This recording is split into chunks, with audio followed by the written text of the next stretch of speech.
Brandon Graham said that Jordan Davis and Jalen Carter shouldn't even be on the same team. And you know what?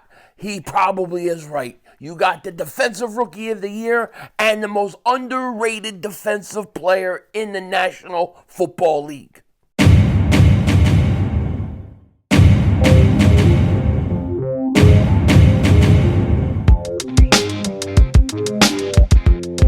Dallas still stinks. Yo, by the way, Dingbat here. Hope everybody's having a great day. Hope you guys are doing well. Hope you're hanging in there.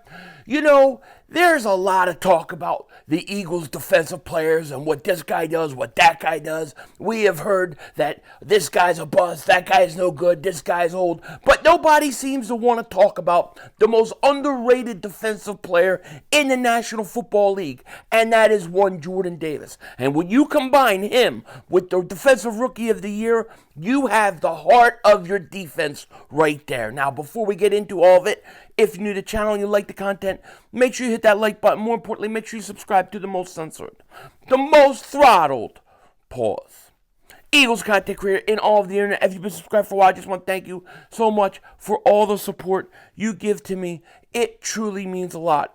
Quick reminder, I will be streaming tonight, Ravens, Bengals. That should be a really good game. I'm expecting maybe the best Thursday night game of the year. So I will be live for that, streaming that, watching it. And my brain tells me I should take the Ravens.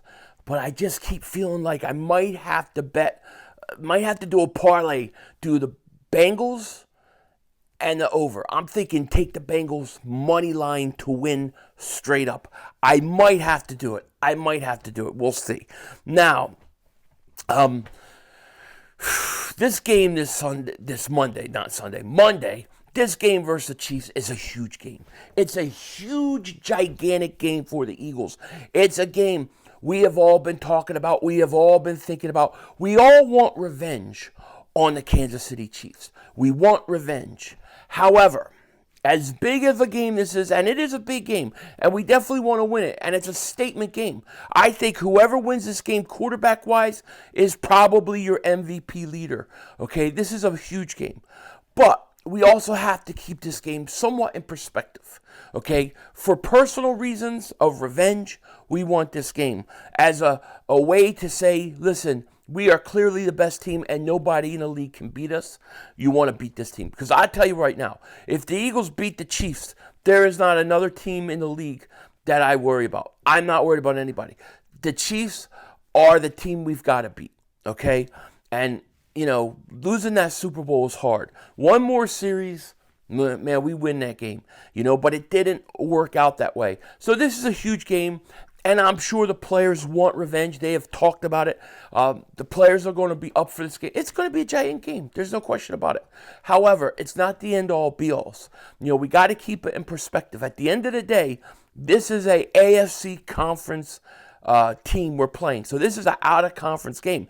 This isn't going to kill you in the tiebreakers. This isn't going to kill you in all those situations. And it's not going to help you a lot in the tiebreakers, too, because it's out-of-conference. So we have to keep that in mind. That said, you want to go out and you want to win it. There's no question about it. It's going to be a giant game, and I'm really up for it. And I actually feel really good about this game. You know, Jalen Hurts plays really well against winning teams, and he's going to go out, and I know he's going to play well this game, and it's going to be an interesting game. Hard place to play. This is, in my opinion, our hardest game of the year, and whether we win or lose, I expect the Eagles to pretty much run the table after this, but I would love to win this game. I do. I want to win this game, and I will be doing my preview prediction video on Friday, so look for that. But I tell you what, to me, when I look at this game, I think you got to run the ball, and I think you got to stop the run. Okay, if you remember the Super Bowl, and I only watched the Super Bowl, damn it, I only watched that damn Super Bowl one time. Like one time, all right? But if you watch that Super Bowl game, which I won't do, the one thing I remember is Pacheco was getting like, 8-9 yards to carry. It seemed like every time they ran the ball, he just got 8-9 yards. You're putting the Kansas City Chiefs in 3rd and 1, and 3rd and 2. It was brutal, and it really hurt us in that game. The Eagles are not built that way anymore, okay? You could say what you want about the defensive line and how many sacks we had last year. I like this defensive line better than I did a year ago because I think it's more complete.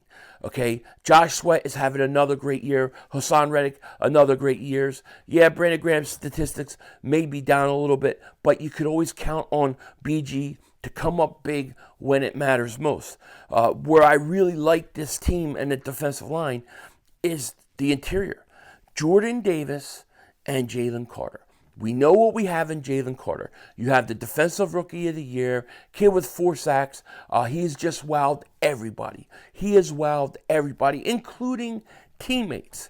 And he has been everything as advertised. The guy that gets no respect, and I've said this over and over again, the guy who is I think the most underrated player in the National Football League is Jordan Davis. Jordan Davis is not getting his just due. This guy is so impactful for this team. And when Jordan Davis is on the field, Jalen Carter becomes better. He becomes even better, okay? Jordan Davis, when you look at his stats this year, 21 tackles, 2.5 sacks, 1 forced fumble. Now, the last few weeks he's been hurt. He's been really limited by his snap count. And when he's not on the field, you can feel it. You can feel the difference.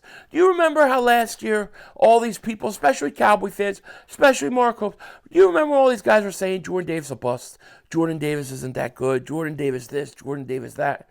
Well, now, if you're honestly looking at Jordan Davis, you've got to say, this guy's a beast. He's a monster. Jordan Davis right now is a Pro Bowl defensive tackle, along with Jalen Carter. Okay? Jalen Carter may be the guy that's always going to have the big sack numbers and things like that. But Jordan Davis takes on the double team. He takes on the triple team. And Jalen Carter takes that on too. I've seen it. Cowboys game, at one point they were triple teaming him. But, and I probably should say pause. But a lot of that has to do because Jordan Davis ain't on the field.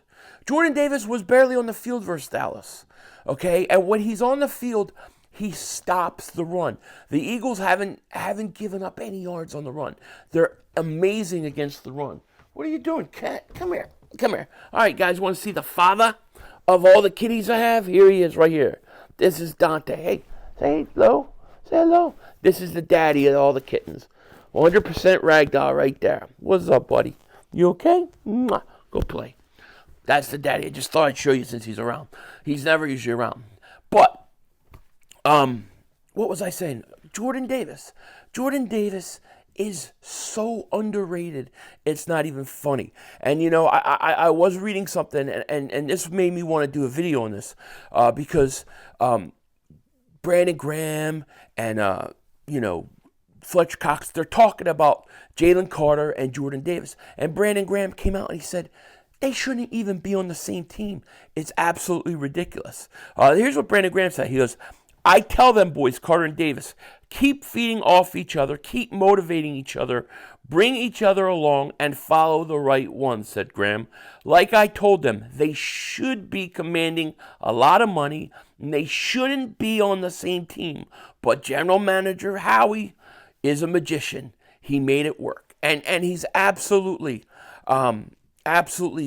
is right about that. And the other thing that he said that I really love about what Brandon Graham's saying about these guys is they are making it easier for Fletcher Cox, for Brandon Graham. They are motivating those guys because they see those young guys coming up behind them. They want to play better, but they also get less reps. I think that Fletcher Cox doesn't have to have as many reps. I think Brandon Graham doesn't have to have as many reps. And because of that, these guys are making everybody else better around them. And I'm telling you, Jordan Davis to me is just so underrated. And it's not talked. Of course you're going to text me. Of course. I'm doing a video. But, Jordan Davis to me is so underrated. It's just not even funny. And, I think slowly but surely as the year goes on, I think he's going to start getting the recognition that he deserves. There was an article in Bleeding Green Nation, and they were talking about, mid-season review for the defense. And they actually gave Jordan Davis some credit. This is what they said. The play of Jordan Davis has impressed me so much this year. He looks like a different player compared to the end of last year.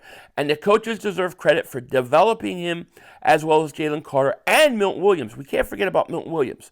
By rotating the defensive tackles more, the Eagles have also managed to keep Fletcher Cox healthy, and he has had a really good season. The Eagles' defensive tackles are playing at a very high level. And that's what I'm saying. You have these two guys who I look at Jordan Davis and Jalen Carter right now, and I say that's the heart of your defense. That's the heart of your defense. And I think one of the problems Kansas City is going to have is if Jordan Davis is healthy from the hamstring and everything like that, they go out there, and I think if you could shut the Kansas City Chiefs running game down, because Pacheco killed us last time, and you force Patrick Mahomes to have to throw. Now, Patrick Mahomes is Patrick Mahomes. He's the best quarterback in the league, in my opinion, and he's going to get his yards. He's going to get his numbers. But I don't feel that their receivers are as explosive as they have been a year ago. Of course, Kelsey's the big, gigantic problem. But I think if you can shut their run game down and put them in third and long situations, I think it could work. I think you're going to start seeing this defensive secondary start to play better. I do not think you're going to see the same level of problems that we've had, especially once we can get guys healthy. But when I've noticed from watching games and going back this year, when Jordan Davis and Jalen Carter are on the field at the same time, the defensive line goes to another level. The defense goes to another level. And Jordan Davis is, to me, maybe one of the biggest keys to this defense going forward. And he's going to be in this game because I think Jordan Davis and the way he stops the run will be a huge difference from the Super Bowl. And when the Eagles beat the Kansas City Chiefs, well, I shouldn't say that till tomorrow in my prediction video, but when they do it and they take them out, nobody's going to be able to say nothing. Nobody's going to be able to make excuses. And I think Jalen Hurts is probably going to run away at that point with the MVP. Because I think to me, this is the toughest game.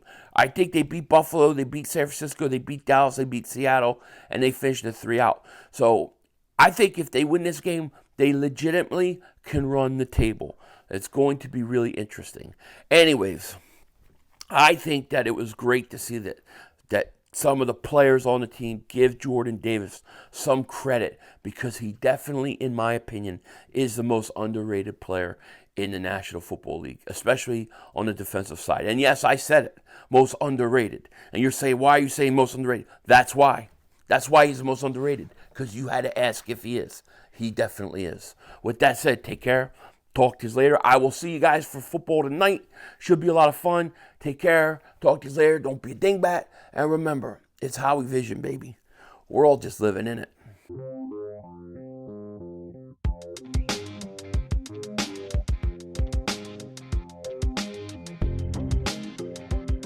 You know, my Christmas trees are up. The Christmas feeling is all over the house. Now, we got Thanksgiving next week, but you know what? Christmas movies are already here. They're already here. And one thing that I noticed that ever since the Christmas movie Fat Man, which to me, if you haven't seen Fat Man, you gotta see it.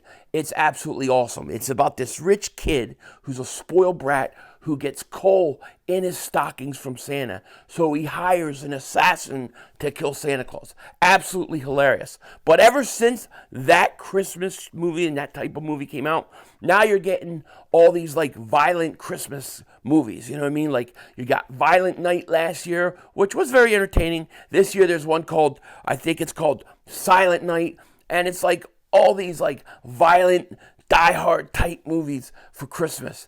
As long as they're good, I'll watch them because I love anything Christmas. But what are you going to do? If you guys haven't, gotta watch Fat Man. Denzel Washington out.